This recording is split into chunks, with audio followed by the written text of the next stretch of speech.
నేను ఎప్పుడు రైతు బజార్కి వెళ్ళినా చాలా వెజిటబుల్స్ కొంటాను కానీ బీరకాయ అయితే అస్సలు కొనను. ఎందుకంటే నాకు అసలు ఆ బీరకాయ ఎంచడం రాదు.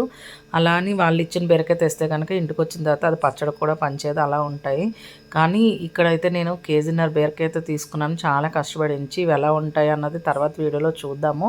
ప్రస్తుతానికైతే బీరకాయ చూడడానికైతే చాలా బాగున్నాయి. అలాగే గోబీ, నేను చాలా వెజిటబుల్స్ తెచ్చుకున్నాను. అవన్నీ కూడా నాకు మితాన్షి హెల్ప్ తీసుకొని నేనైతే ఫ్రిడ్జ్లో ఆర్గనైజ్ చేసుకున్నాను. ఇక మిక్సీ అయితే ఓపెన్ చేసాం కదా, ఆ మిక్సీలో ఇలా పొమగ్రనేట్ జ్యూస్ అయితే చేసుకున్నాము. ఇంకా సమ్మర్ అయితే స్టార్ట్ అయింది కదా, ఇక డైలీ నైట్ అయితే జ్యూస్ ఉంటుంది. ఇంకా ఈ జార్లోని ఫస్ట్ టైం కదా ఇది, కొంచెం పొమగ్రనేట్ ఉంటే కనుక వచ్చి నేను ఇలాగ జ్యూస్ అయితే చేసాము. చాలా బాగా వచ్చింది.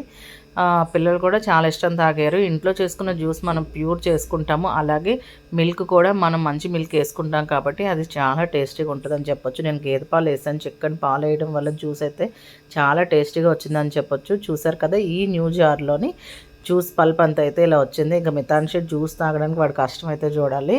ఏదో రకంగా ట్రై చేశాడు, కంప్లీట్ చేశాడు కూడా.